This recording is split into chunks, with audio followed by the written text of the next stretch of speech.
Olá IPCA, hoje é terça-feira, dia 19 de agosto de 2014. Nós estamos juntos há 723 dias lendo a Bíblia e hoje leremos os capítulos 3 a 5 do livro das Lamentações. Nós já fizemos a você ontem uma introdução a respeito do assunto do livro, do seu contexto, da sua época, e agora cabe-nos continuar a leitura dentro daquele quadro de referências que já passamos a você no vídeo de ontem. O terceiro capítulo é o maior deles e, em vez de conter 22 versículos, cada um deles iniciado com uma letra do alfabeto hebraico, como é o caso do capítulo 1, do capítulo 2 e do capítulo 4, lembrando que o capítulo 5, embora tenha 22 versículos, não segue exatamente a ordem do alfabeto, mas o capítulo 3, ele tem 66 versículos exatamente por conta de usar 3 versículos para cada letra do alfabeto hebraico. E é o centro da poesia. É a ideia mais importante de todo o arranjo do material aqui, que vem no meio, de acordo com a forma de estruturar o pensamento na cultura hebraica. E é justamente dessa seção que vem os versículos que a gente mais conhece.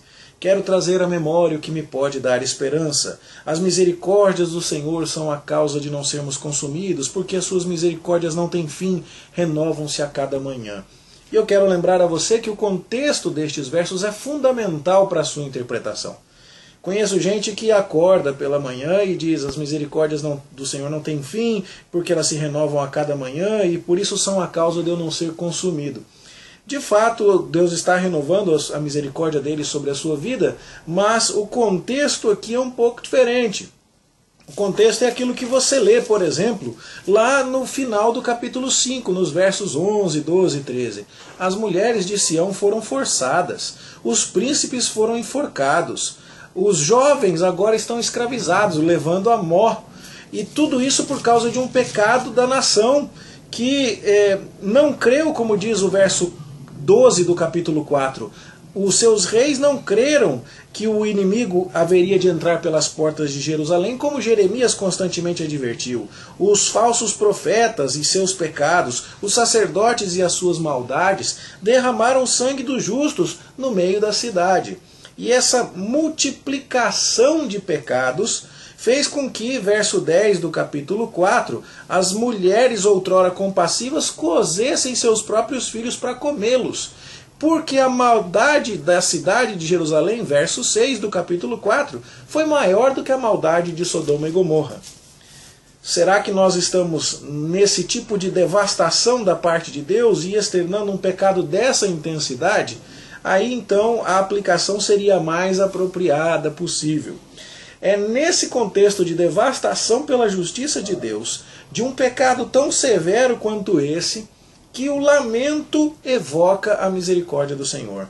A única esperança para Judá era a misericórdia do Senhor, porque ela se renovava. Veja como tudo o que lemos aqui fica amplificado quando a gente entende o contexto em que o livro foi produzido.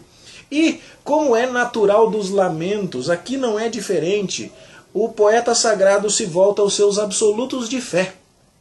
Lembra de Abacuque? Ó Senhor, não és tu desde a eternidade? Não morreremos. Não morreremos. O Senhor é tão puro de olho, o Senhor não pode ver o mal. Como é que o Senhor vai deixar que o ímpio venha aqui para pegar alguém que é mais justo do que ele? Bom, aqui a gente tem a mesma ideia. Verso 25, bom é o Senhor para os que esperam nele, para a alma que o busca. O verso 31, o Senhor não rejeitará para sempre, porque ainda que entristeça alguém, ele vai usar de compaixão segundo a grandeza das suas misericórdias, porque ele não aflige nem entristece de bom grado os filhos dos homens. É esse o pacote que nós devemos abraçar para então entendermos adequadamente aqueles versos tão conhecidos, 21, 22 e seguintes aqui do capítulo 3. Afinal de contas, está procedendo de Deus, como diz o verso 38 do capítulo 3, tanto o bem como o mal. A justiça de Deus que corrige o pecado e a misericórdia que restaura o pecador arrependido.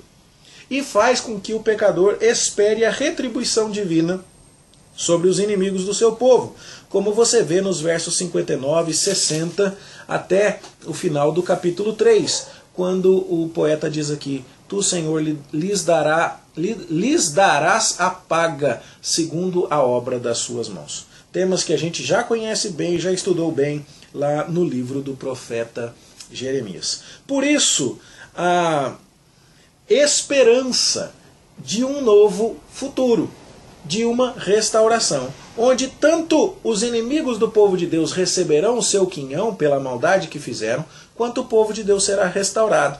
Por isso o verso 21 do capítulo 4 fala: regozija-te e alegra-te, ó filha de Edom, mas o cálice vai se passar também a ti. Os edomitas são os descendentes de Esaú, que viram a destruição de Judá e tentaram tirar proveito. E a gente já leu disso lá em Jeremias capítulo 49, verso 7, na profecia que foi feita contra Edom.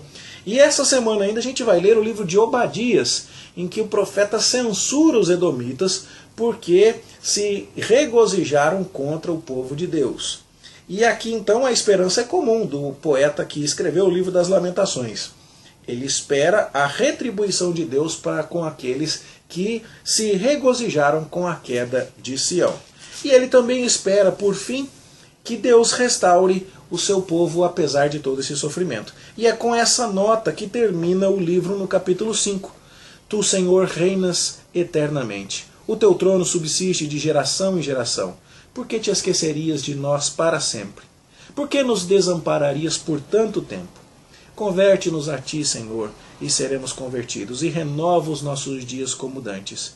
Por que nos rejeitarias totalmente? Por que te enfurecerias sobremaneira contra nós outros? É assim que o livro termina, na esperança de que Deus renove o seu povo, converta o coração do seu povo, faça aquilo que a gente também já viu profetizado lá em Jeremias, quando ele vai dar um novo coração ao seu povo, vai fazer uma nova aliança, vai lhe dar um rei davídico perfeito, pastores segundo o seu coração. Tudo isso a gente então já viu em Jeremias e vê que é com esse tom de restauro, após a disciplina, após a manifestação da sua justiça no seu povo pecador e nos demais povos que se rebelam contra Deus, é que se verá a misericórdia de Deus em relação ao seu povo escolhido, que será restaurado e será glória para todas as nações. Terminamos um livro de lamento com essa nota, focando a atenção do leitor para o lugar certo, o Senhor Deus, de quem os olhos da nação de Judá nunca deveriam ter se desviado. Acho que esses comentários encerram a compreensão deste livro que, comparado a Jeremias, é de fácil compreensão. Se você conseguiu acompanhar o raciocínio em Jeremias aqui, você não deve ter tido qualquer dificuldade. Essa é a nossa esperança. E assim a gente segue. Amanhã a gente se dedica ao estudo da história dos reis de Judá nesse período final. Coisas que vamos ler em Reis na quarta-feira e em Crônicas na quinta-feira. Sem maior mistério, também devem ser textos que não apresentarão grande dificuldade. Bom estudo então para você, boa leitura. Amanhã a gente continua, se Deus quiser. Até lá.